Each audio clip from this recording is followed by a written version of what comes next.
अस्सलाम वालेकुम भाई साहब, क्या डॉलर 500 रुपए का हो गया है इस मुल्क में? जो कल 5000 कंटेनर निकला है एकदम सोलर पैनल का कराची पोर्ट से, तो उसकी वजह से रेट बढ़ गए हैं क्या? आज दोबारा रेट्स ऊपर जा रहे हैं और रेट्स कहीं रुकने का नाम ही नहीं ले रहे। ये हो क्या रहा है और करना क्या चाह रहे हैं ये लोग? देखिए, मौका मिला है, एक मौका मिला है कि जहाँ पे पीछे मार्जिन श्रिंक करे थे सोलर पैनल इंपोर्टर्स के, तो यहाँ भी मौका मिला है कि जिसमें एक पैनिक क्रिएट हुई भी है मार्केट में। उसमें कस्टमर भी पैनिक में है और इंपोर्टर्स ने पैनिक फैलाई हुई है। हमारी एलसी नहीं खुल रही। 3 वजूहत है, कल आपको भी बयान करी थी। डॉलर में 10 रुपये का इजाफा हुआ है पीकेआर टू डॉलर वैल्यू में, उसकी वजह से सोलर पैनल की प्राइस में 15 रुपये का इजाफा कर दिया है। वो 10 रुपये का इजाफा 280 के डॉलर पे हुआ था। परसेंटेज निकालें तो 2.5% बनती है और 2.5 से 3 रुपये बनता है कि आप पैनल का पर वॉट बढ़ा सकते हैं, वो भी नई इंपोर्ट का। यहाँ पुराने का ही 15 रुपये बढ़ा के बैठ गए। ये 15 रुपये भी कल की बात थी। आज जो सिचुएशन दिख रही है वो 20 से 22 रुपये की दिख रही है कि पर वॉट की प्राइस में 20 से 22 रुपये का इजाफा कर दिया है। दूसरा, एलसी नहीं खुल रही। सारे हजरात इंपोर्टर बैठे हुए हैं, यूट्यूब पे भी बैठे हुए हैं, फेसबुक पे भी बैठे हुए हैं और अपने चैनल्स भी बनाए हुए हैं। और बाकी जो व्हाट्सएप ग्रुप्स हैं या जो मैसेजेस हैं या जो फ़ोन पे बात हो रही है, तो सर्कुलेशन में बात यही चल रही है जी एलसी नहीं खुल रही, एलसी नहीं खुल रही, एलसी नहीं खुल रही। तो एलसी नहीं खुल रही तो क्या हो रहा है? तो जी पुराना जो माल है उसी के रेट बढ़ गए हैं। पता नहीं ये कौन सी साइंसदानी लॉजिक है कि पुराना माल पड़े हुए एलसी ना खुलने की ऐसे उसका महंगा हो जाता है। वो ऐसे जैसे उधारी माल हो और उसकी एलसी अभी खुलवानी हो। अजीब अजीब सी लॉजिक्स हैं। और तीसरा वही कि जब मार्केट में पैनिक क्रिएट हो जाए तो फिर आपने उसका फ़ायदा उठाना है और फिर जहाँ 1 रुपये बढ़ा होता है वहाँ 5 रुपये बढ़ा के आप माल को बेचने की बात करते हैं। तो ये हो रहा है मार्केट में और कोई रॉकेट साइंस नहीं है। कोई डॉलर जो है 400 रुपये का नहीं हो गया। डॉलर 278 रुपये का था, आज 290 रुपये का है। बस ये हुआ है। 290 का भी नहीं है, उससे 1-1.5 रुपये कम ही है। बढ़ा भी लें तो 278 वाला 280 रुपये का 290 रुपये का हो गया। 10 से 12 रुपये का इजाफा है। आप परसेंटेज वाइज निकाल लें, आपको भी दिख जाता है कितना इंक्रीमेंट जायज़ बनता है, वो भी नए माल के अंदर।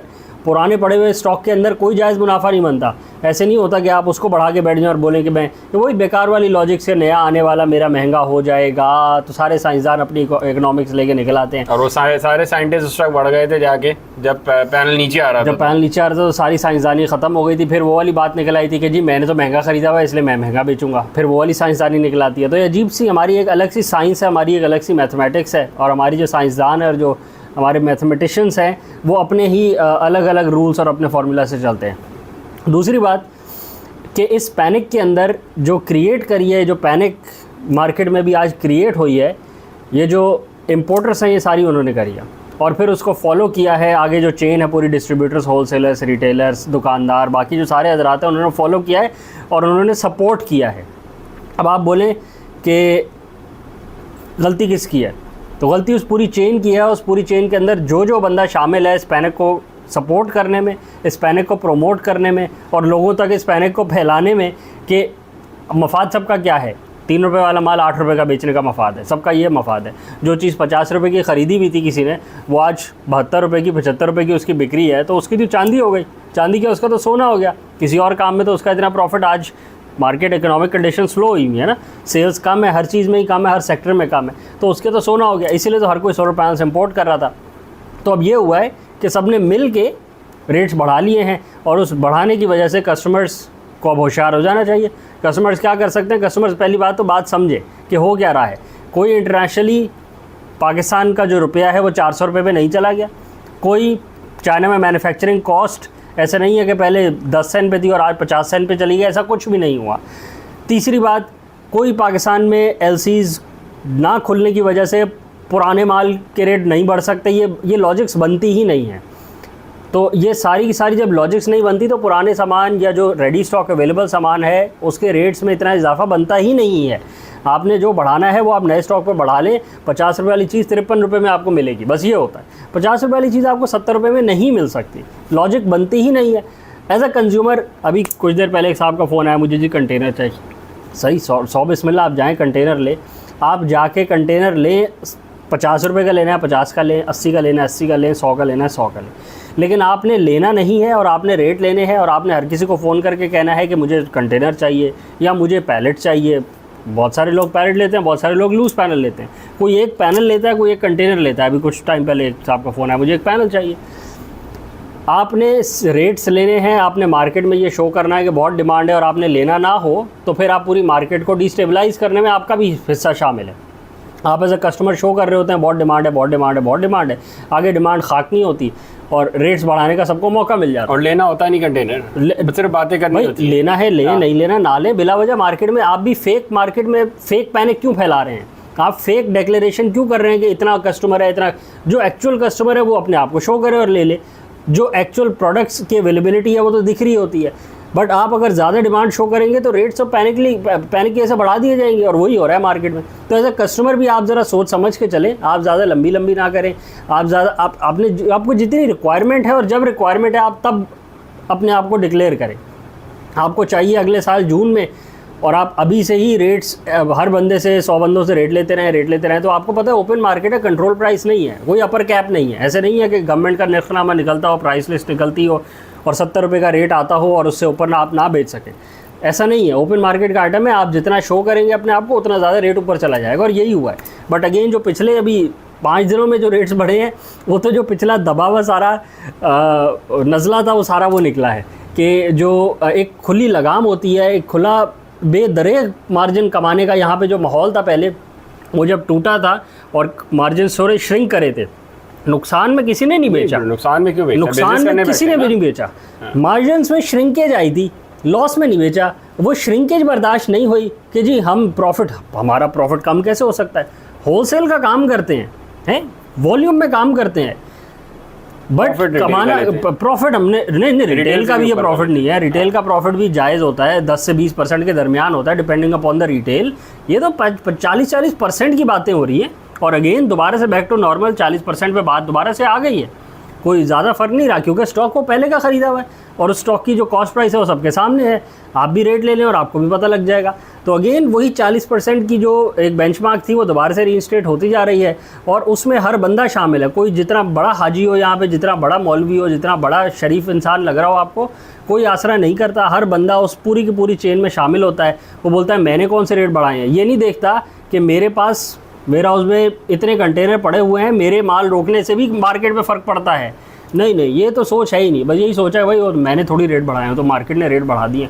तो ठीक है, आप इतना बड़ा स्टॉक दबा के बैठे रहें और आप बोलेंगे आपकी वजह से मार्केट में फ़र्क नहीं पड़ता, आपके व्हाट्सएप ग्रुपों में मैसेज चलाने से फ़र्क नहीं पड़ता, आप वीडियो बना के अपनी शेयर करें। हमने कहा था ना 50 का ले लो, नहीं लिया ना, अब 80 का लेना। आपकी वीडियो चलाने से कोई फ़र्क नहीं पड़ता क्या? तो अगर आपके ख्याल में नहीं फ़र्क पड़ता तो आपसे बड़ा बेवकूफ़ी कोई नहीं है कि आप तो मार्केट में पैनिक क्रिएट करने वालों में से हैं, आप तो इंतशार फैलाने वालों में से हैं। आपको लगता है कि आपके ये बोलने से कोई फ़र्क नहीं पड़ता। आप ही तो हैं जो सारी ऐसी बातें कर के रेट बढ़ाने की कोशिश कर रहे होते हैं, और आपका मफाद क्या है कि आपने जो पहले 30 रुपये की चीज़ खरीदी थी आप उसको 40-50 का बेच लें, जो पहले 35 रुपये की बिक रही थी। तो आपसे वो जो लिमिटेड जायज़ मार्जिन है ना, जो हलाल की कमाई है, वो आपसे बर्दाश्त, वो हज़म नहीं होती है आपको हराम खाने का शौक़ बहुत है। आपको शौक़ बहुत है कि मार्केट में पैनिक क्रिएट करो, ज़ख़ीरा अंदोज़ी करो, और उस सारे के सारे एंड रिज़ल्ट में नतीजे में ये है कि आपके पास दबा हुआ माल है जिसको आपने एक अनगिनत मुनाफे में बेचना है, और आपके ख्याल में सारा जायज़ है। करके रखें, आपको भी पता लगेगा कितना जायज़ है कितना नाजायज़ है, या यहाँ पता लग जाएगा या बाद में पता लग जाएगा। वो तो एक नेचुरल प्रोसेस है, यहाँ भी पकड़ आ जाती है और बाद में भी पकड़ आ जाती है। तो वो तो हर किसी का हिसाब इंडिविजुअल है, वो होना ही होना है। तो आपके सामने है ये करंट सिचुएशन है मार्केट की। मेरा ख्याल है इसको रैप अप करें वीडियो को यहाँ पे। चैनल को लाइक करें, सब्सक्राइब करें, ज़्यादा से ज़्यादा शेयर करें ताकि ज़्यादा से ज़्यादा लोगों तक पहुँच सके। और दूसरा, अपने एरियाज़ के रेट्स भी बताएं। बहुत सारे एरियाज़ में रेट्स में अब फ़र्क आ रहा है। जो मार्केट्स पीछे चल रही हैं, जो क्योंकि रियल टाइम में इंटीग्रेशन तो है नहीं, बहुत सारे एरियाज़ हैं वहाँ पे अभी भी 60 रुपये का रेट चल रहा है, जो कि कराची में उन प्रोडक्ट से 65 रुपीज़ रेट चल रहा है। और कुछ एरियाज़ हैं वो यहाँ से भी बहुत तेज़ चल रहे हैं, यहाँ 70 का रेट चल रहा है, तो वहाँ फिर दोबारा 80-82 पे रीस्टेट कर दिया गया है, क्योंकि वो अगेन हर मार्केट अपने हिसाब से चल रही है। तो अपने एरियाज़ के रेट्स बताएं, कौन से पैनल्स हैं और कौन सी प्रोडक्ट है और कौन से रेट चल रहे हैं। और दूसरी बात, टॉप 3 में रहें, टॉप 3 से ज़्यादा ना जाएं आगे, क्योंकि अगर आप आगे जाते हैं तो वो कोई लिमिट नहीं आती। आप टियर 1 की लिस्ट में टॉप 100 भी ले सकते हैं, अवेलेबल है। की बात हो रही है पैनल्स की। सो पैनल्स में टॉप 3 की लिस्ट में से लें, जो भी टॉप 3 में आते हैं। टॉप 3 की लिस्ट चेंज होती रहती है। इस टाइम पे क्या आ रहे हैं? अभी Longi number 1, Jinko number 2, Trina number 3। Top 3 में रहें, उससे आप टॉप 5 में जा सकते हैं, कोई मसला नहीं है, वो भी टियर 1 की लिस्ट है। बट वाई आप टॉप 2 में रह लेना, आप टॉप 3 में भी क्यों जाते हैं? आप सबसे अच्छी चीज़ लें, प्राइसिंग में कोई फ़र्क नहीं आता, अनलेस कि आपको कोई चीज़ महंगी दे दे या आपको कोई चीज़ 2 नंबर दे दे, उस पर स्टिकर लगा हुआ और वो आपको बोले कि ये टॉप 1 वाली लिस्ट चीज़ है और वो आपको दे दे 2 नंबर। वरना आप पैसे तो पूरे दे रहे हैं, तो चीज़ भी वही लें। आपको अगला इसलिए माल टिका दे कि उसके पास नहीं है, तो फिर आप भी थोड़े होशियार हो जाएं। उसको हम क्या बोलते हैं बैठे हुए, आप जाके उसको पैसे थमा के आ जाते हैं और बोलते हैं नहीं नहीं वो ये वाला बहुत अच्छा है, वो वाला बहुत अच्छा है। वो पता नहीं वो कुछ जॉलीवुड करने लगा हुआ है, उसकी जॉलीवुड ही खत्म नहीं होती। और जॉलीवुड के प्रोडक्शन नंबर्स तो देख लें आप, टॉप 5 टियर 1 में है, टियर 1 में है। बट वो आप क्यों लेंगे, आप टॉप 5 में लें ना, टॉप 3 में लें आप, लॉन्गी जिनको ट्रीना लें आप, बाकी क्यों लेंगे। वो आती तो जे भी है, आती तो बहुत हज़ारों कंपनियां आती हैं, वो आती हैं वो जाती हैं, किसी के वॉल्यूम कोई आ भी जाती है तो उसके वॉल्यूम नंबर ज़रा प्रोडक्शन नंबर देखे तो वो 500 मेगावाट है और बाकियों के कितने 80,000 मेगावाट। यार कोई कंपैरिजन है कि नहीं है। कुछ जॉलीवुड सस्ता मिल रहा है, 5 रुपये का मिल रहा है आपको पर वॉट, क्यों लेंगे आप जेन्युइन चीज़ लें जिसके प्रोडक्शन नंबर्स हो इतने कि जो इतनी मैस क्वांटिटी में मैन्युफैक्चरिंग कर रहे हो कि वारंटी क्लेम आए तो आपको एंटरटेन करके दें, या उनके मैन्युफैक्चरिंग डिफेक्ट्स जब इतनी वॉल्यूम में आप मैन्युफैक्चरिंग करते हैं तो मैन्युफैक्चरिंग डिफेक्ट्स अगर हो तो वो दिख जाते हैं और उसके ऐसे रिकॉल आ जाता है या वारंटी क्लेम ऑटोमेटिकली प्रोसेस कर देते हैं वो। आप एक बिल्कुल ही छोटी सी अजीब सी टियर 1 की लिस्ट से लगवा के बैठ जाए, पैसे आप पूरे दे रहे हो, अगेन आपकी चॉइस है, बट प्रेफरेबली टॉप 3 में रहें, उससे आगे ना जाए। उससे आगे बहुत सारी कंपनीज हैं बट अगेन आप अपने पैसे क्यों रिस्क पे लगवाएंगे। चलो आज के लिए यही था, थैंक यू।